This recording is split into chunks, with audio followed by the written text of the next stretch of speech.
Hello everybody, welcome to another case study. In this video, we will be discussing my EURUSD execution for February 29th, 2024. And I'm also planning on making this a free case study for the public, so I hope you all enjoy this as well. So yeah, let's go ahead and get right into it. If you go to the RCVX page, you guys can see that I posted my before and after, right, left to right, and price went well beyond our target. But go ahead and get right into the breakdown. Right, so over the past, I would say 6 months, I've really been trying to hone down on a framework that RCV members can follow so that it can be relatively straightforward to find an execution. And I think I found I don't want to say perfect, but I found a good mix, I would say. And I call it the 3-step framework. And within this 3-step framework, right, and they are as follows, and they are used in order. The first framework is direction. What is my directional bias from an external POV? And external is relative, right? Because obviously there is a hierarchy to the type of trader that you can be, right? There are scalpers, intraday traders, and you guys know that we split the intraday into minor and major, just because the intraday can be a bit broad. Then we go into swing, position, etc. So the external for a scalper may not be the same as the external for a swing trader, right? The external for a swing trader may be completely irrelevant for a scalper just due to the duration of time that every trade that they take will be. So when it comes to finding the directional bias for me, because I am an intraday slash scalp trader, I more than likely focus on right my major intraday and my swing to find my direction. So just looking at this alone from an H4, even an H1, I understand that price is going downward. There is no need to complicate this, right? I am seeing from the H4 that we have been coming down. Yes, maybe the position may be bullish, right? But internally, this is bearish, and this is what we are playing based off of. And I understand that, right, about a week ago, we reacted from a supply zone shown here on H4. So because of that and the confirmed reaction, which is the CBOS present here, it could be this one, but because this low was solidified based on internal structure breaks, we then have a sign of unwillingness to the upside and an internal transition to the downside. I understand that after this break, this POI has been considered valid, and I know that order flow is still being favored into the downside. So I know what my directional bias is from the external POV. Okay. Next is liquidity.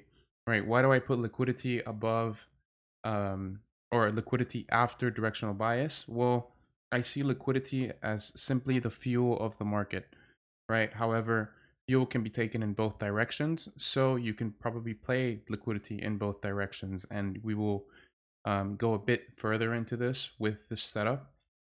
But I keep liquidity as the second step because I need to know which fuel I'm looking to take or which fuel I need to be taken in order to justify a scenario in the favored direction of the directional bias. So step 1, direction. Step 2, liquidity. And in this setup, I only trade during my New York session, which New York session opened up right around here. All right, so I know that I am externally bearish, and I see that my London high has been taken, right? I don't really care that this is a London high. I care that this is a solidified point that is being taken. And if you do not understand solidified points, I have a video dedicated to that in the refined course. But when it comes to finding a type of setup for me now, I know that I'm looking for liquidity to be swept and I need an internal transition. That internal transition is step 3 of the framework. So we have gone over direction, we have gone over liquidity, and now I need an execution. I need my trading model, right? So it can be interpreted as DLE, DLM, completely up to you. But we always have to go from directional bias into liquidity into right trading model or trading execution, right? And the reason why I have it as such is because my directional bias is my roadmap. I need to know where we are externally, so I could find an internal play because I only favor continuations over reversals, right? And then step two, I need fuel, right? I need fuel in order to go from point A to point B on the roadmap, right? But that fuel is nothing without a vehicle, and that vehicle is my trading model. It is my method of execution. So within the internal price action, I know that my directional bias externally is bearish, but I also understand that internally, in order for my solidified high to be taken, I know that internally, order flow has to be bullish. Excuse me. But order flow has to be bullish internally in order for me to justify the potential liquidity grab of the of the solidified point. Sorry. So once I am seeing that I have my solidified high being taken, right, then obviously I cannot just sell off the bat. It doesn't make sense because, like I said, internally we are still technically bullish. So my execution comes off of my order flow disruption model, which is one of the three models that we trade within RCV, right? The order flow disruption model is essentially a failed POI, but it is not just a POI that is broken through, it is a POI that is reacted from and then broken through. Why? Because it shows an unwillingness to continue in one set of order flow and it reverses in the opposite direction. So what do I mean by this? I think if you go to 2, that was where this had occurred. Yep.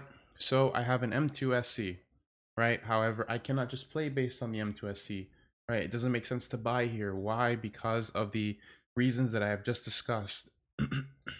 So within this POI, I can see that we have a CBOS internally. So because there is a CBOS internally, I can justify even that from an internal time frame, there was some type of structure break. So, and you can see it here, you can see it here, and you can see it here. But I don't want to over detail this part of the trade. I just want to acknowledge that there is some type of structure break in there. So because there is a structure break in there, and I understand that within this POI, or that this POI is considered to be valid, right? So because this POI is considered to be valid, I know that there is still some type of bullish order flow pushing price up here. So once this is to then be broken, this is what we call disruption. It is a disruption of order flow in that previous direction to then flip, right? So now, once I see the disruption come into play, I could have played it based on the inefficiency fill shown here, right? I could have done that, but unfortunately, I was looking at AU at the time, and I didn't see this only until the bearish engulfing candle came into play. So once the engulfing candle came into play, then I am now 100% certain this is going to go in my favorable direction. So I am taking my trade based on the inefficiency left behind by the bearish engulfing candle, right? So that is where my execution is. And my SL has to be above the POI. I would not put it above this high solely because I don't know if this is still going to come back to react from the POI once again, right? I wouldn't want it to, but we never know what can happen. So I am putting my SL at the high of the POI because I know that if this region is to then come and break through the POI, then that is now order flow disruption in the opposite direction, which invalidates my bearish scenario, right? And this bearish scenario, right, was aimed to target, right, a previous solidified point. Because I am a scalper, I'm looking at a scalp entry, so I'm going to take a scalp TP, right? If I was looking for, let's say, an intraday scenario, then I would need to widen my SL. If I'm looking to take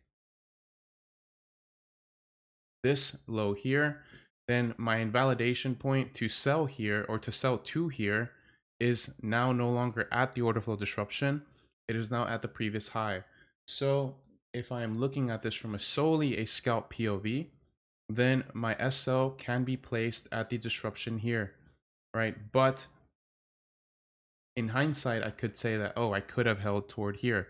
But like we said before, if I'm aiming for the external, which would then be an intraday target, not a scalp target, I would need to use my intraday invalidation as well. So you guys see that the RR is actually now less, right, than if I would have taken my scalp entry. So I would consider this to be a highly efficient trade because right from my entry, it went straight into TP, right? And that's another topic for another day. But overall, I hope you guys enjoyed the breakdown. And if you guys want more, just feel free to comment down below. But I'll see you guys in the next one.